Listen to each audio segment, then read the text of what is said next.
اللہ کو سب پتہ ہوتا ہے کہ آگے کیا ہونے والا ہے، تو سزا اور جزا کیوں ملتی ہے؟ خدا ظلم پہ خاموش کیوں رہتا ہے؟ خدا محرومیوں کو جنم کیوں دیتا ہے؟ کیوں نیکوں کے ساتھ برا اور بروں کے ساتھ بھلا کرتا ہے؟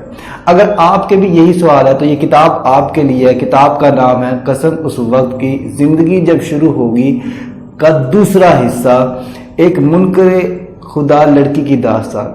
اب یہ جو کتاب ہے، یہ کتاب در حقیقت پرانی کتاب کا سیکنڈ پارٹ ہے۔ اگر آپ میں سے کسی نے زندگی جب شروع ہوگی دوبارہ نہیں دیکھی یا نہیں پڑھی تو میں ڈسکرپشن میں ایک لنک ڈال رہا ہوں، وہاں سے آپ اس کا پہلا پارٹ کا ریویو دیکھ سکتے ہیں، جو کہ میں نے اپنا فرسٹ ایپیسوڈ اس پہ کیا تھا۔ اب آتے ہیں دوسرے ایپیسوڈ پہ۔ سیکنڈ پارٹ میں جو رائٹر ہے وہ اس کا فوکس ہے نائمہ پہ۔ اس کتاب میں 4 کردار ہیں، ایک نائمہ، دوسرا عبداللہ، تیسرا اس کے نانا جی، اور چوتھا جو ہے نائمہ کی والدہ۔ اب عبداللہ وہ ہے جس پہ پارٹ 1 بیس ہے اور نائمہ پہ پارٹ 2 بیس کیا گیا ہے۔ عبداللہ وہ شخص ہے جسے قیامت کی زیارت ملتی ہے اور جنت اور جہنم دکھایا جاتا ہے، اور عبداللہ اپنے پورے خاندان کے ساتھ جنت میں داخل ہو جاتا ہے، اور جب وہ آنکھیں کھولتا ہے تو پتہ چلتا ہے کہ یہ خواب تھا، لیکن یہ خواب اتنا سچا ہوتا ہے، اتنا واضح ہوتا ہے کہ اسے یقین نہیں آتا۔ کعبے میں وہ ہوتا ہے، کعبے میں وہ ایک بزرگ کو اس کی فیملی سے ملوانے لے جاتا ہے، وہاں پہ دیکھتا ہے تو بزرگ جو ہے وہ ان کی نواسی نائمہ ہوتی ہے، اور وہ دیکھ کے بے ہوش ہو جاتا ہے کہ یہ تو وہی لڑکی ہے جو مجھے میرے خواب میں میری بیوی تھی اور میرے ہی ساتھ جنت میں داخل ہوئی تھی۔ اب بات کرتے ہیں نائمہ میں۔ نائمہ جو ہے وہ ایسی لڑکی ہے جسے خدا پہ یقین نہیں ہے، جسے خدا کی رحمت پہ یقین نہیں ہے۔ اب وجہ یہ ہے کہ نائمہ کے ساتھ بچپن میں بہت برے حالات ہوئے۔ نائمہ نے بچپن بہت سخت دیکھتا ہے۔ نائمہ کے والد فوت ہو جاتے ہیں، نائمہ غربت افلاس میں جیتی ہے، اپنی والدہ کے ساتھ اپنے نانا کے گھر شفٹ ہو جاتی ہے، اور نانا بہت غریب ہے۔ اب اس وجہ سے نائمہ کے جو دل پہ ایک مہر لگ جاتی کہ خدا نہیں ہے، خدا محرومیاں کیوں جنم کرتا؟ اگر اتنا ہی وہ ہے تو وہ میرے ان سوالوں کا جواب کیوں نہیں دیتا؟ اب نائمہ جس سے یہ سوال پوچھتی ہے وہ تمام کے تمام لوگ اسے جواب دینے کے بجائے اسے ڈانٹتے ہیں، اس پہ تہمت لگاتے ہیں، اس پہ الزام لگاتے ہیں، اسے منکر کہتے ہیں، اسے سوال کا جواب نہیں ملتا۔ ایون اس کے کالج میں اسے جو ہے وہ نان مسلم کہہ کے بھی پکارا جاتا ہے۔ اب سوال تو اس لڑکی کے ذہن میں تھے، اب اس سوال کا جواب وہ ڈھونڈتی ہے نفسیات میں اور پلس فلسفے میں۔ نفسیات اور فلسفے میں وہ ان سوالوں کے جواب ڈھونڈتی ہے، اور اسے پتہ لگ جاتا ہے کہ خدا نہیں ہے، تو اس کے کنسپٹ انگریزوں کے بنائے ہوئے چیزوں پہ اور نفسیات پہ کرتے کرتے اسے پتہ لگ جاتا ہے کہ خدا نہیں ہے، اور وہ پکا اس پہ مان لیتی ہے۔ اب عبداللہ اس کی زندگی میں انٹر ہو چکا ہوتا ہے۔ عبداللہ کو خدا کی رحمت پہ بہت یقین ہوتا ہے۔ نائمہ کا نانا بیمار ہوتا ہے اور عبداللہ عیادت کے لیے روز پہنچتا ہے ہاسپٹل، اور ہاسپٹل میں وہ اللہ اور اللہ کے رسول اور اللہ کی رحمت کا ذکر کرتا ہے، اور نائمہ کو وہ بہت زہر لگتا ہے۔ نائمہ چاہتی ہے کہ کسی نہ کسی طرح نکل جائے، کیونکہ یہ خدا کی بڑی تعریف کرتا ہے اور نائمہ کے نزدیک خدا نہیں ہے۔ اب نانا اس کے نائمہ کے ہاسپٹل میں ہے، ایک غریب آتی ہے نائمہ، وہ آ کے کہتی ہے کہ آپ بڑی امیر لگتی ہے، تو آپ اس طرح کریں میرے بچے کا علاج کروا دے، میرا بچہ مرنے والا ہے۔ نائمہ اس کی تحقیق کرتی ہے اور پتہ چلتا ہے واقع میں ایسا ہے۔ نائمہ گھر جاتی ہے، گھر جا کے سونے کی چین لا کے اس کو بیچ دیتی ہے اور اس بچے کو بچا لیتی ہے، اور جب نائمہ بچانے لگتی ہے تو اوپر دیکھتی ہے اور دیکھ کے کہتی ہے کہ میں نے ایک بچے کو بچا لیا، باقیوں کو تم بچا لینا۔ نائمہ سوتی ہے تو پتہ چلتا ہے خواب میں بڑی خوبصورت وادی میں وہ آ رہی ہے، بڑی خوبصورت وادی ہے، بڑا پیارا ہے۔ اسے ایک آواز آتی ہے کہ تم بے لباس ہو، وہ دیکھتی ہے تو واقعی میں وہ بے لباس ہوتی ہے، وہ اور تمام کے تمام لوگ اس کے ارد گرد ہوتے ہیں اور اس پہ ہنس رہے ہوتے ہیں. وہ اٹھ جاتی ہے. پھر اگلے دن پھر وہ سوتی ہے تو اسے خواب میں آتا ہے کہ اللہ کو تیری ایک ادا بہت پسند آئی ہے، لیکن لوگوں کو بچانے سے بہتر ہے کہ تم اس طرح کا کام کرو کہ بروز قیامت انسان بے لباس نہ اٹھے، اور جن کو تم نے بچانے کی کوشش کی وہ تو بچے 2 دن میں مر گئے تھے.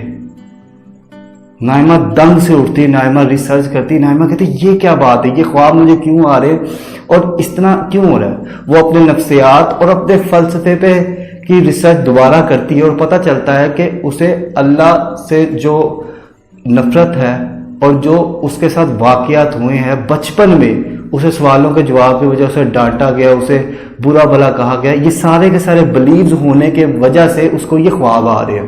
یہ چیز وہ نفسیات اور فلسفے میں ڈھونڈ لیتی ہے، لیکن اس کو ایک بات کا پتہ نہیں لگتا کہ یہ تو سب کچھ ٹھیک ہے، لیکن وہ 2 دن بعد بچے مرنے کی جو بات تھی وہ کیا ہے.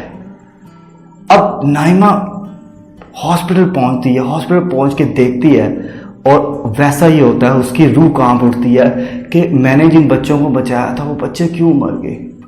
نائمہ کا رشتہ آ جاتا ہے اور وہ لوگ بڑے امیر لوگ ہوتے ہیں، اور بہت امیر لوگ ہونے کی وجہ سے وہ نائمہ کو بہت گفٹ کرتے ہیں اور بدلے میں گفٹ کے تقاضے بھی کرتے ہیں.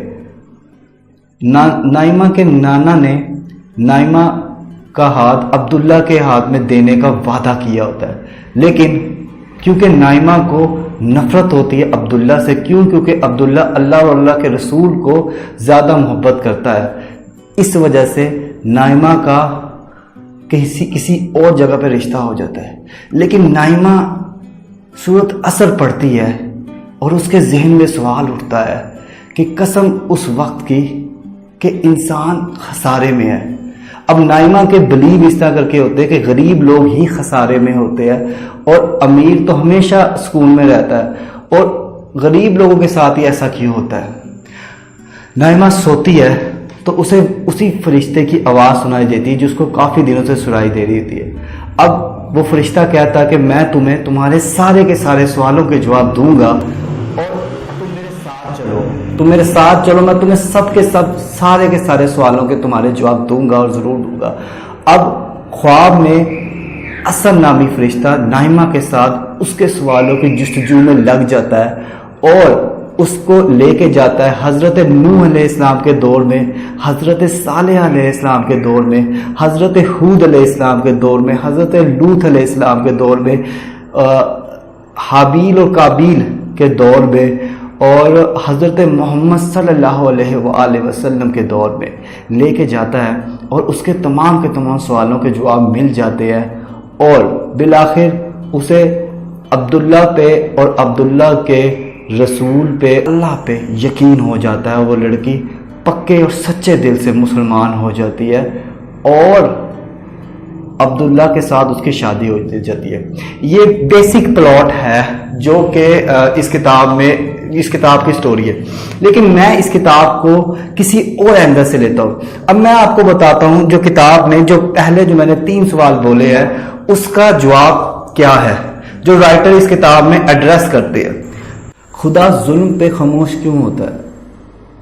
اب اس سوال کے جواب کے لیے نائمہ کو اثر حضرت نوح علیہ السلام کے دور میں لے جاتا ہے اور واقعہ نوح نائمہ اپنے آنکھوں سے دیکھتی ہے. نائمہ کا سوال اٹھتا ہے کہ باقی تو گناہ گار ہیں لیکن ان معصوم بچوں کا کیا قصور ہے. نائمہ کو غربت پہ بڑا شکوہ ہوتا ہے. اثر اسے کہتا ہے کہ تمہیں اپنی غربت پہ کتنا شکوہ ہے، لیکن وہ لوگ بھی تو دیکھو جن کے ہاتھ نہیں، جن کے پاؤں نہیں ہیں. تو نائمہ کہتی ہے ہاں تو ان کے ساتھ کتنا اللہ نے ظلم کیا. اثر کہتا ہے کہ نائمہ اللہ کسی کے اوپر ظلم نہیں کرتا. اللہ نے ان کو اس وجہ سے اس طرح سے بنایا کہ تاکہ تم لوگ ان کو دیکھ کے ہدایت پکڑو. اللہ نے ہر بندے کی اس دنیا میں ایک عمر لکھی ہے، ان بچوں کی بھی اتنی ہی عمر اس دنیا میں اللہ نے لکھی ہے، اور اللہ ان کو اسی طرح واپس لے لے گا اور وہ اسی طرح سیم اسی حالت میں جنت میں داخل ہو جائیں گے۔ خدا کسی پہ ظلم نہیں کرتا۔ خدا نے بندوں کی عمر اتنی لکھی ہے، اس کے بعد خدا ان سے حساب نہیں لے گا، خدا ان پہ قبر کا عذاب نہیں آئے گا، ان پہ سیدھی طرح رحمت ہوگی اور وہ سیدھے ڈائریکٹ اللہ کے حضور جنت میں داخل ہو جائیں گے، کیونکہ خدا کسی پہ ظلم نہیں کرتا۔ ہمیں لگ رہا ہوتا کہ ہمارے ساتھ ظلم ہو رہا ہے، لیکن ایسا بالکل نہیں ہوتا۔ اور سیکنڈ کوشچن ہے، خدا جب جانتا ہے کہ آگے کیا ہوگا تو پھر سزا و جزا کا تصور کیوں؟ جب خدا کو پتہ ہے کہ ایک انسان کس طرح کا کہاں پہ کیا غلطی کرے گا یا اس کا کیا قصور ہوگا، تو پھر خدا سزا و جزا کا تصور کیوں دیتا ہے؟ جب اسکرپٹ ہی خدا نے لکھی ہے تو پھر ہمیں ہیرو یا ویلن کیوں بناتا ہے خدا؟ اب یہ کوشچن اس کتاب میں ایڈریس کیا گیا ہے۔ اب اس سوال کے جواب جو ہے وہ 3 باتوں میں ہے۔ پہلا آزمائش، دوسرا چوائس اور تیسری مہلت۔ اب اس سوال کے جواب کے لیے رائٹر حضرت موسیٰ علیہ السلام کے دور میں لے جاتے ہیں۔ حضرت موسیٰ علیہ السلام فرعون کے گھر پرورش پاتے ہیں اور فرعون کے گھر رہتے ہوئے اسلام کو قبول کرتے ہیں اور اللہ کے دین کی تبلیغ کرتے ہیں، اور فرعون کفر کرتا ہے۔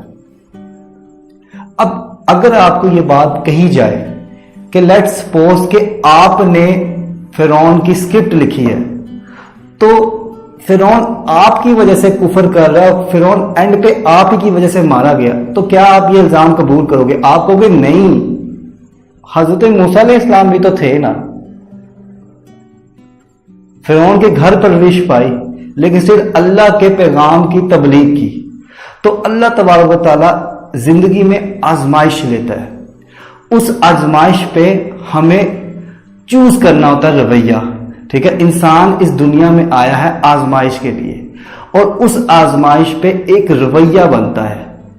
آیا وہ رویہ آپ کا اچھا ہو یا برا ہو، یہ آپ پہ ہے۔ آپ ایک با اختیار قوم ہے۔ فرشتے یہ نہیں کہتے کہ اللہ نے تیری عبادت نہیں کرنی، ہمیں کچھ تکلیف ہوتی ہے ہم نماز چھوڑ دیتے ہیں، کیونکہ ہم ایک با اختیار قوم ہے، ٹھیک ہے؟ اسی وجہ سے اللہ تبارک و تعالیٰ نے ہمیں پورا کا پورا اختیار دیا ہے، ہمیں چوائس دی ہے کہ اگر ہم اچھی چیز چن سکتے ہیں یا بری چیز چن، مہلت بھی دی ہے کہ ہم اچھا کریں۔ کبھی کبھار اس طرح بھی ہوتا ہے کہ ہم بڑی محنت کر رہے ہوتے ہیں نیکی کرنے کی، ہم سے وہ نیکی نہیں ہوتی۔ کبھی کبھار ہم بڑی محنت کرتے ہیں برائی کرنے میں، ہم سے برائی بھی نہیں ہوتی۔ اللہ تبارک و تعالیٰ اگر آپ اچھا کر رہے ہو تو پرموٹ کرتا، برا کر رہے ہو تو آپ کی کبھی پہلی برائی کو ایگزیکیوٹ نہیں کرتا۔ قابیل کو پہلے دن حابیل کے قتل سے روک دیا گیا تھا۔ آپ با اختیار ہو، اللہ تبارک و تعالیٰ نے یہ زندگی دی ہے، لیکن سٹل آپ کے اپنے اختیار میں ہے، آپ کی اپنی چوائس ہے، آپ کا اپنا رویہ ہے۔ آیا جنت کی طرف چلے جاؤ یا آیا جہنم کی طرف چلے جاؤ، یہ خود آپ پہ ہے۔ واقعہ موسیٰ اور فرعون اس سوال کا جواب ہے۔ خدا محرومیوں کو جنم کیوں دیتا ہے؟ کیوں نیکوں کے ساتھ برا اور بروں کے ساتھ بھلا کرتا ہے؟ اب اس سوال کے جواب پہ کے لیے رائٹر لے چلتے ہیں ہمیں حضرت خضر علیہ السلام کے دور میں، حضرت خضر اور حضرت موسیٰ علیہ السلام کے دور میں لے کے جاتے ہیں۔ سفر شروع ہوتا ہے حضرت موسیٰ علیہ السلام کو، حضرت خضر علیہ السلام، حضرت خضر علیہ السلام حضرت موسیٰ علیہ السلام کو اپنے ساتھ لے جانا نہیں چاہتے، وہ کہتے ہیں کہ تو صبر نہیں کر سکتا۔ حضرت موسیٰ علیہ السلام بضد ہوتے ہیں اور سفر شروع ہوتا ہے۔ حضرت خضر علیہ السلام ایک بچے کا قتل کر دیتے ہیں۔ حضرت موسیٰ علیہ السلام پوچھتے ہیں کہ تم نے ایسا کیوں کیا؟ حضرت خضر علیہ السلام ایک کشتی کا تختہ توڑ دیتے ہیں۔ حضرت موسیٰ علیہ السلام پوچھتے ہیں کہ تم نے ایسا کیوں کیا؟ حضرت خضر علیہ السلام ایک دیوار کو بنا دیتے ہیں، تعمیر کر دیتے ہیں۔ حضرت موسیٰ علیہ السلام پوچھتے ہیں کہ تم نے ایسا کیوں کیا؟ اب ان تینوں کے تینوں سوال میں آپ کا جواب موجود ہے کہ خدا محرومیوں کو جنم کیوں دیتا ہے۔ اب حضرت خضر علیہ السلام بتاتے ہیں حضرت موسیٰ علیہ السلام کو کہ وہ بچہ جسے میں نے مارا، وجہ یہ تھی کہ وہ ایک نیک دیندار والدین کی اولاد تھی، اور اگر وہ بڑا ہوتا تو وہ بری صحبت میں رہتا، برے کام کرتا، اپنے والدین کی زندگی کو جہنم بنا دیتا، میں نے اس لیے اسے مار دیا کیونکہ ان کے لیے کچھ اور ہے، انہیں کچھ اور دیا جائے گا جو اس سے بہتر ہوگا۔ کشتی کا تختہ کیوں توڑا؟ حضرت خضر علیہ السلام حضرت موسیٰ علیہ السلام کو بتاتے ہیں کہ میں نے اس وجہ سے توڑا، بظاہر ان کو کچھ دن فاقے کرنے پڑیں گے، لیکن وہ جس ڈائریکشن میں جا رہے تھے وہاں پہ بادشاہ تھا، اور بادشاہ جنگ کے لیے کشتیاں ڈھونڈ رہا تھا، اور اگر وہ اس ڈائریکشن میں جاتے تو وہ غریب